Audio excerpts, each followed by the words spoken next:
അമലയ്ക്കോ വലയ്ക്കുസലാം. അപ്പം എൻ്റെ കുറേ അന്ധവിശ്വാസി സുഹൃത്തുക്കൾ എനിക്ക് വീഡിയോസ് അയച്ചു തന്ന് റിയാക്ട് ചെയ്യേ. നമ്മളെ വീഡിയോ റിയാക്ട് ചെയ്യുകയാണ്.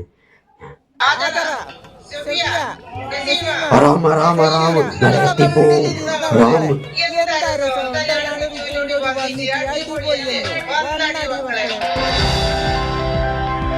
25-ാം വയസ്സിൽ അവരെ ഭർത്താവ് മരിച്ചിട്ട് 25 വർഷമായി. 25 വർഷം.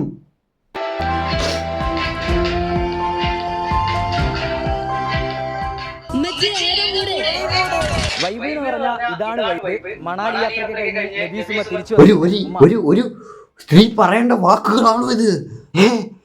പൊളി മൂടെന്ന്, പൊളി വൈബെന്ന്. അള്ളാ നരകത്തിൽ പോവും. ഹറാമ്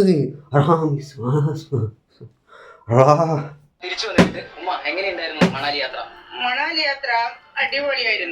ഒരു സ്ത്രീ മൈക്കിന്റെ മുന്നിൽ സംസാരിക്കാവോ?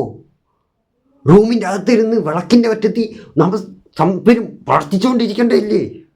ഇത് കാണുമ്പോഴുണ്ടല്ലോ ഒരു കുന്തിന്നോട്ട് ചൊറിഞ്ഞ് കേറുന്ന എനിക്ക് അങ്ങോട്ട്. സൂപ്പർ ആയിരുന്നു. പക്ഷെ എന്റെ ജീവിതത്തിൽ ഇന്ന് വരെ ഞാൻ പ്രതീക്ഷിക്കില്ല ഞാൻ ഇങ്ങനെ മണാലി പോകുമെന്നും. മണാലി ആയിരുന്നാ? ഞാൻ വിചാരിച്ചു വിദേശത്ത് ഏതോ കുറെ രാജ്യങ്ങളുണ്ടല്ലോ മഞ്ഞ് വീരുന്നു, അതാണ്.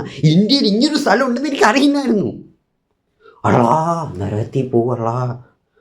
യാത്ര ചെയ്യുമെന്നും നിങ്ങളൊക്കെ മുന്നിൽ നിന്നിട്ട് ഇങ്ങനെ എനിക്ക് സംസാരിക്കാൻ കഴിയുമെന്നും എന്റെ ജീവിതത്തിൽ ഞാൻ ഇതുവരെ ചിന്തിച്ചിട്ടില്ല. ഇപ്പൊ ആദ്യമായിട്ടാണ് നിങ്ങളെ മുന്നിൽ നിന്ന് ഇങ്ങനെ സംസാരിക്കാൻ കഴിഞ്ഞാൽ തന്നെ എനിക്ക് ഏറ്റവും വലിയ സന്തോഷം. അയൽവാസികളും സുഹൃത്തുക്കളും തന്നെ.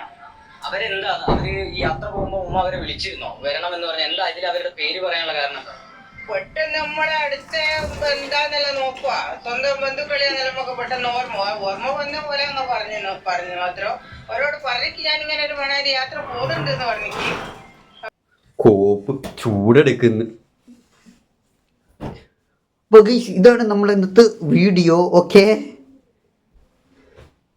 2025 എന്ന് പറയുന്ന വർഷത്തിലൂടെ നമ്മൾ പൊക്കോണ്ടിരിക്കുന്ന. ഇതേപോലെ അവരെ കാട്ടാവരാതം പിടിച്ചവരുണ്ട്. ഇപ്പോഴും ആ പണ്ടത്തെ ആ വർഷത്തിൽ ജീവിക്കുക. ഈ smart phone, social media, YouTube ഇതൊക്കെ വന്നാൽ ഇവർ അറിഞ്ഞിട്ടില്ലേ എന്തോ. ഇത് ഒറ്റ കാര്യമുള്ള അറിയുള്ളൂ, നമുക്ക് ഒറ്റ ജീവിതമേ ഉള്ളൂ. ആ ഒറ്റ ജീവിതം നമ്മൾ അടിച്ച് പൊളിച്ച് ജീവിക്കണം. പക്ഷെ എന്തായാലും ഇവരാ ഇതിലുള്ള ലേഡീസിൻ്റെ കാര്യം ഭയങ്കര കഷ്ടം തന്നെ കേട്ടാ. അടിമയായിട്ട് ജീവിക്കണം എന്നുള്ള കാര്യം ആലോചിക്കുമ്പോൾ നമുക്ക് ഭയങ്കര സങ്കടം. എന്തെങ്കിലുമൊക്കെ പറയാൻ ഞാൻ വിട്ടുപോയിട്ടുണ്ടെങ്കിൽ ആ അടിയിൽ കമൻറ്റ് അങ്ങ് രേഖപ്പെടുത്തിയാൽ മതി. Okay, Tata bye bye.